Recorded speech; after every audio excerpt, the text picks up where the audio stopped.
in this series of educational sessions, we already covered records, and then we're going to go through. I believe there's 5 or 6 more sessions just about the components of Chrome, about the pin guide, the fixation base, carrier guide, osteotomy guide, etc. Through the whole process, and through the first few meetings.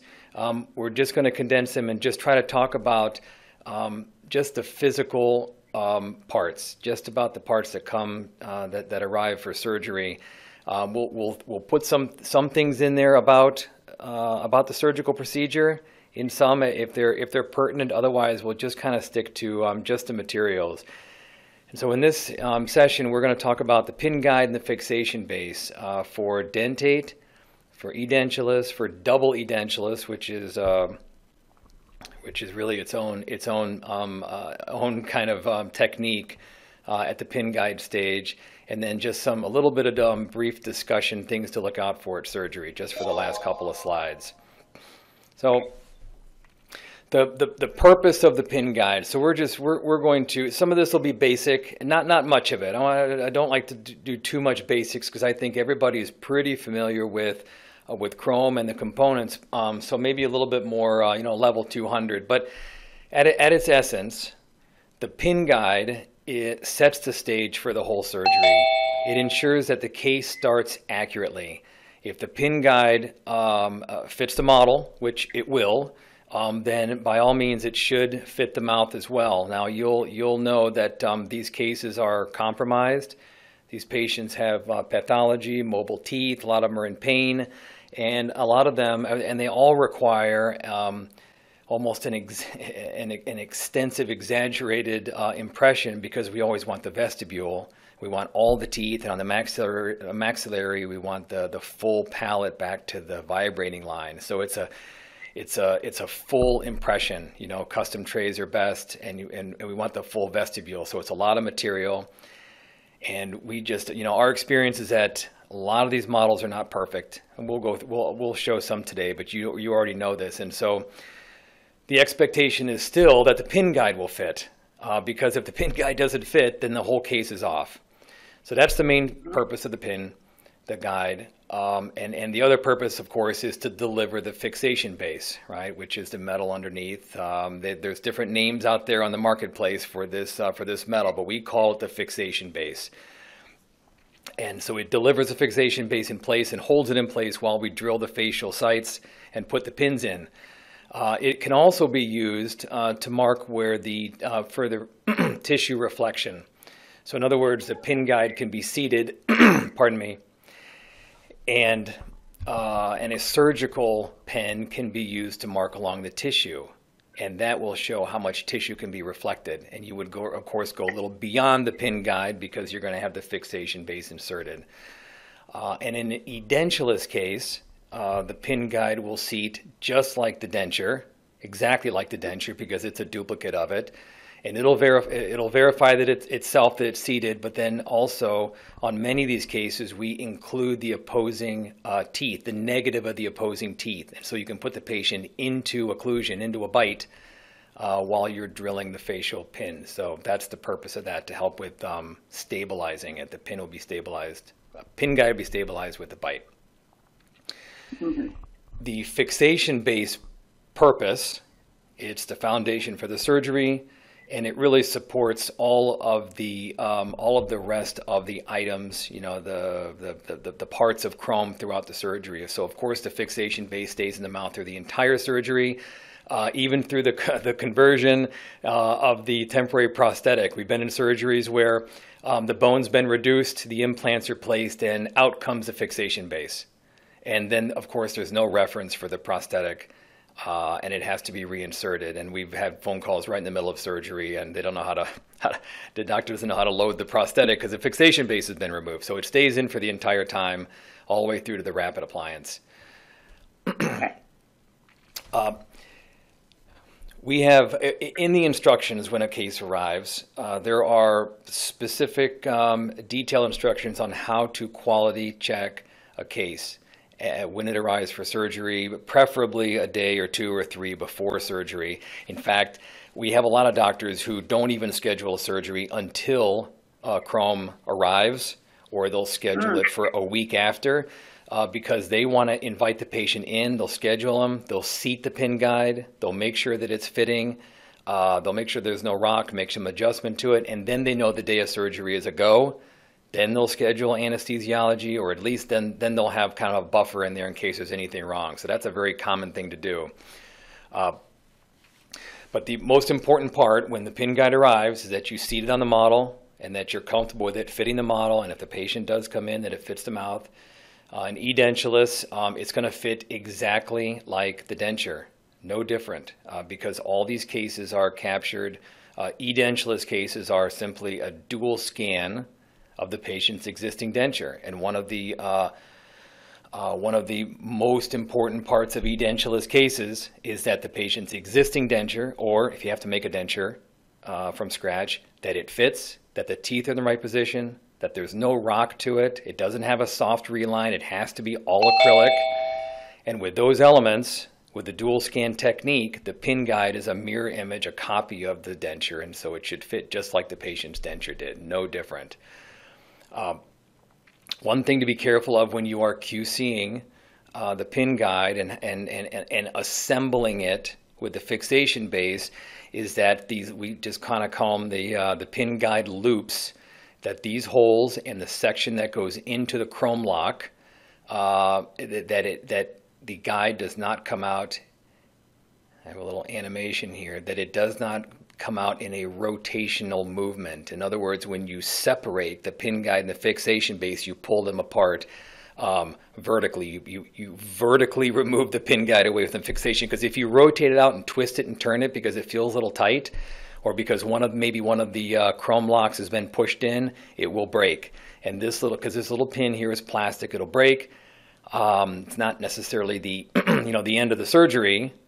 We can make a pin guide, or you can make a pin guide really quickly, again, by printing it, but it's also not the end of the surgery if it happens right away. You can physically, manually hold the pin guide and the fixation base together, even though maybe a chrome lock or two, I guess, are not going together. It's not ideal, but it's not really the end of the day. But anyway, they're plastic, so they're sensitive. So you want to be careful when you're assembling and disassembling for QC and during surgery. The pin guide, as mentioned, you want to make sure that it's fully seated on the model, and it'll relate exactly how it seats in the mouth. And so it should be a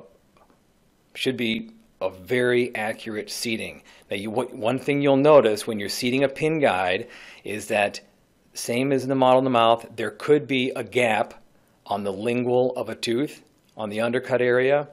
But what you should always notice is that there should be a positive seat on the incisal or on the buccal, incisal or cusp of a posterior teeth, anterior tooth. It should seat positively there, and usually on the facial aspect of a tooth, given there isn't too much malocclusion, you should see a positive seat. If you see a little bit of a lingual gap, that might be okay due to undercut. Just something to look out for. You'll notice here I put an X. This is not seated.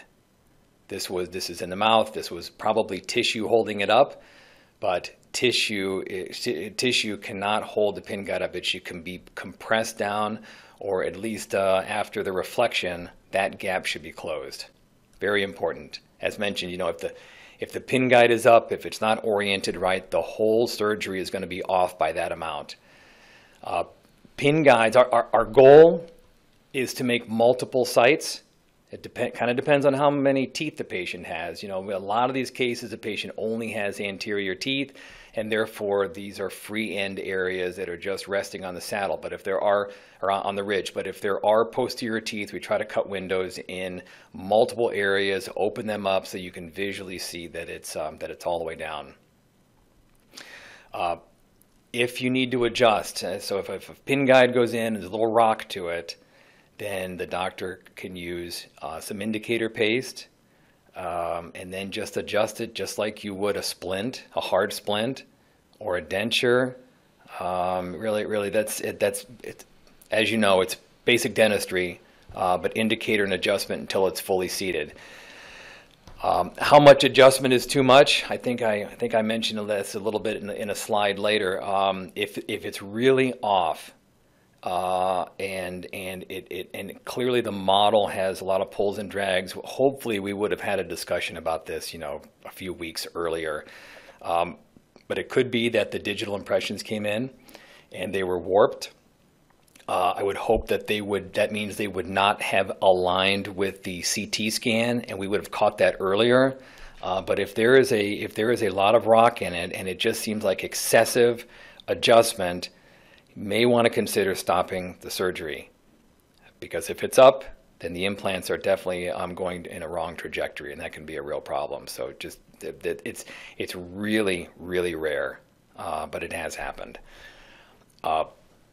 For edentulous, again, the pin guide should seat just like the denture. It should fit really perfectly on the tissue. These are edentulous pin guides, but this is for a full arch, otherwise, or double arch. Otherwise, you would see the opposing teeth in an indexed here, so you can bring the patient together in occlusion. But again, you would just adjust it just like you would a denture, just a little zip here and there until it seats, until it's comfortable. And you can always have the patient in a few days early with edentulous. Maybe it's a good idea to have the patient in and equilibrate it a little bit, adjust it, and then the surgery is next day or a few days later. So those were the previous slides were single edentulous, which is the records are pretty straightforward. We talked about those in the last series. For double edentulous, the only records that we need are upper and lower well-fitting dentures and a bite and the photographs and the dual scan CT, of course. But those are the only records. We don't need models. We don't need anything articulated. It's simply a dual scan photographs and that's it. Photographs and a dual scan, because we print the cone beam images into the pin guides. And in surgery, just a little surgical tip, with a double arch pin guide, you always perform the maxillary surgery first, and we put those in the instructions, but maxillary first always. And when that surgery is complete, you see it. Well, let me just qualify why that is, because the upper pin guide will fit against the lower existing denture. And I'm sorry, let me pause for a second there, because I'm going to show a video on what I mean. For double arch, both dentures come out of the mouth.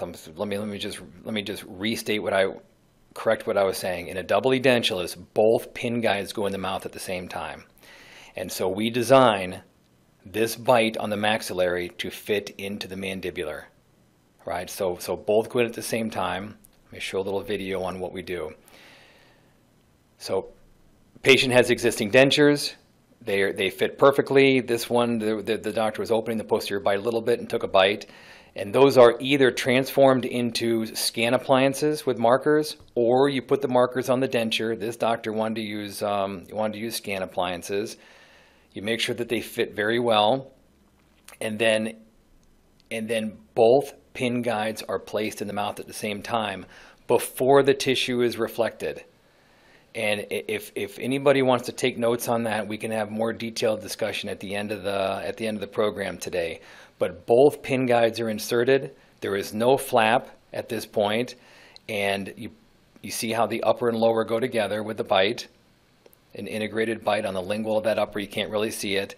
They're held in place, so the chin and the head are held together by the staff while the doctor drills the sites. All the sites, the maxillary and the mandibular facial sites for the pins, are all drilled. Once they're drilled, then the pin guides come out. You can take out the mandibular fixation base, because it has to come out anyway. You take out the mandibular, and then you take out the maxillary fixation base and pins and you lay your maxillary flap. So you do it after. And the reason is because we know that these pin guides are going to fit before the flap. And sometimes there's an issue with the flap design and where the flap is and anesthesia and swelling and so forth that can really lead to pin guides being off. But if they fit just like the dentures did, then surgery will go well. So you might have questions on that. Double edentulous cases are not nearly as common as many other chrome cases that we do, but please ask questions at the end of that, at the end of the program. So back to a pin guide on teeth. This is kind of talking again about what we spoke about, making sure that the pin guide seats on the facials of teeth or on non-undercut areas. You'll be able to make a visual, and then just simply, I said before, use indicator paste and adjust as needed. So question always comes up, what about mobile teeth and pin guides? We used to, or Chrome used to ask for almost a perio chart of all the mobile teeth and what's the mobility of each tooth. And we don't ask that question anymore, but if the patient has a lot of mobile teeth, some mobile teeth, they may need to be extracted before the pin guide goes in. They can sometimes be manipulated into the pin guide. Hopefully the patient doesn't have all mobile teeth. We've had a case, actually a couple cases where all the teeth were mobile. The impression was captured with a digital impression, and so therefore there wasn't that much movement of the teeth during the impression. But when the pin guide went in, the pin guide was, forced in the right position. But when it was held in place, it moved all 12 teeth. In one particular case, and I think 8 teeth in another, it pushed them all distally. And nobody knew that really happened until the implants were placed a little bit lingually, and it was a compromised surgery. I think, fortunately, the prosthetic was delivered. The patient had a lot of bone, but you can see how that's a real problem with mobile teeth. So one way to combat that is to get a list of the teeth that are anchored, that are ankylose, and the teeth that are not can either be extracted or they can just be manipulated into the pin guide, and then it's still stable. There are cases where, believe it or not, all the teeth were extracted before the pin guide was placed. A tech wasn't in the room, and we were not at a surgery at one point, and the doctor called and said, I've just removed all the teeth, but I didn't put the pin guide in. What do you do? And the answer to that is simply take the teeth that are still whole, that aren't broken, put them back in the sockets, rest the pin guide on those remaining teeth, and make a judgment call if it's in the right place. The pin guide should probably still be touching some tissue in an area so you can tell that it's down, and move forward with the case. It happened a couple times. Not the best situation, but again, not the end of the day. So I guess the question before I raised the question is, when is too much adjustment just become too much? And I think that's sometimes a call during the adjustment phase. For instance, perhaps the patient has had some dental work lately, and there's a crown or there's some buildup material on a crown. That tooth could be extracted, or the pin guide could be adjusted so that it just seats over it. Have to be careful of what is holding up the pin guide. If the model looks good and no dentistry has been done, perhaps it's the tissue holding it up. Often there's vestibular tissue holding up the case. We frequently get cases where the impression was mostly teeth, didn't have vestibule and hardly any tissue, and we are sometimes guessing where the vestibule is. And in those cases, if the patient has a shallow vestibule, but we're doing a lot of bone reduction, then sometimes the flap has to be laid before the pin guide can go in. So on those, we hope that everything goes well with how the pin guide seats. They almost always seat, perfectly, but you may have to lay a flap before the pin guide goes in. That happens. Models could have warped, recent dental work, and vestibule. I think kind of covered the pin guides not fitting very well. The fixation base. We covered the pin guide and the key points of that and troubleshooting it. The other component of this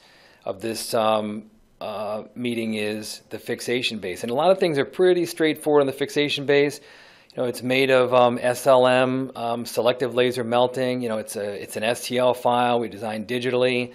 It goes the STL file is nested into a bath of metal particles where a laser hits it, just like we make partials, just like you make partials, and creates the metal.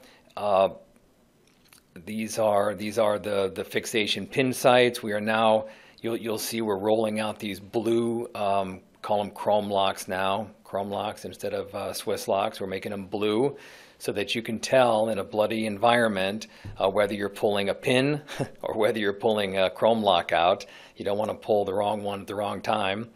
And that's essentially the components of fixation base, not too complicated. But when you fit them together, things you want to watch out for, you want to make sure that the two come together very nicely. They should be flush and intimate. A 2 millimeter pin that comes with that fixation kit.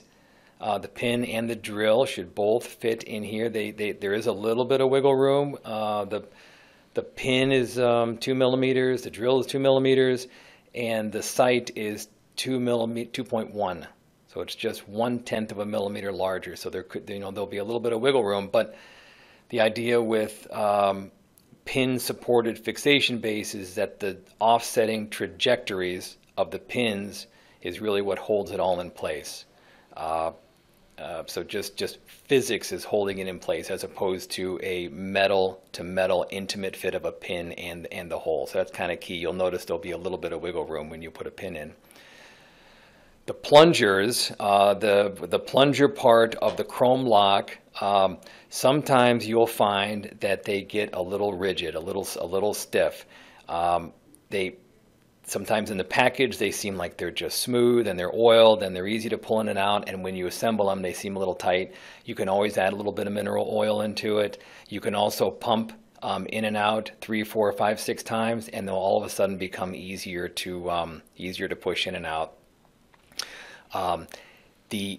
When the pin guide and the fixation base are assembled, the pin guide loop, again, make sure it's flush before you push the plunger in, but you can adjust that hole a little bit if needed. If you find that it's getting a little bit caught up on the loop, you can adjust the plastic.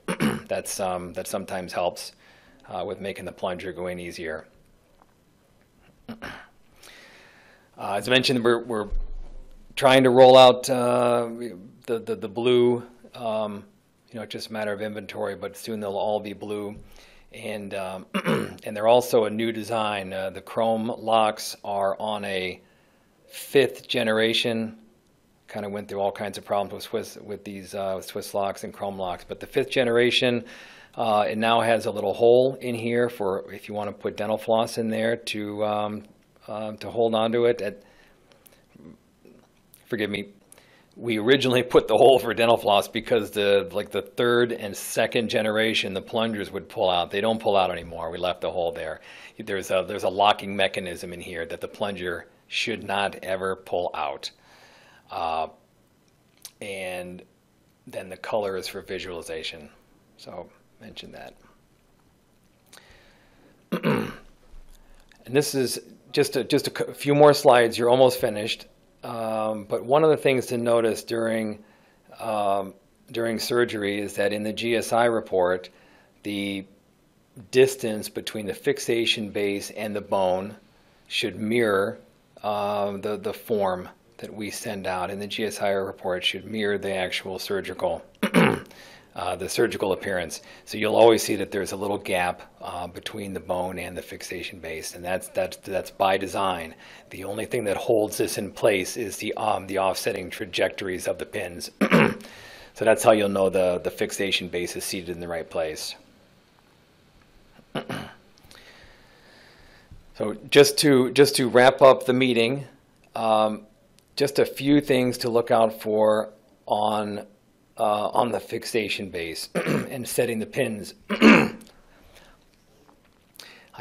We posted this online, asking anyone out there who knew what this was, and got every answer from something to do with George Washington and the Egyptians and so forth. But if you're involved with Chrome, you know exactly what this is. This is the pin, the drill being drilled right through a root, and then maybe a pin being placed through it. Now you know if there's a pin going through a tooth, the tooth cannot be extracted.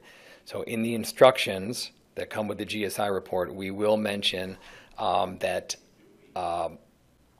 certain teeth have to be extracted before surgery begins, because you do not want to have this situation. I believe on this case that the tooth was extracted first, but you can see the only room, the only space for a pin was in this area. There was no room in between these adjacent teeth. Here's a pin, and then right there in the bone. So extract first and then place the pin. Something else to watch out for on the GSI report is a mention of teeth that need to be extracted, not just for the pin, but also for, not just for the pins, but for the pin guide. This was a case that we worked on sometime earlier in the year. This was an actual tooth in this position, and the pin guide clearly is not going to seat unless we block it out. So that's a tooth that has to be extracted. This is very common. Many of these cases have flared anterior teeth. They have malocclusion. Have to do extractions before the pin guide can be seated, but they'll be listed on the report. And I'm happy to stay on. Thank you very much for attending. We'll go through a Q&A session right now if anybody would like to ask questions. Thank you.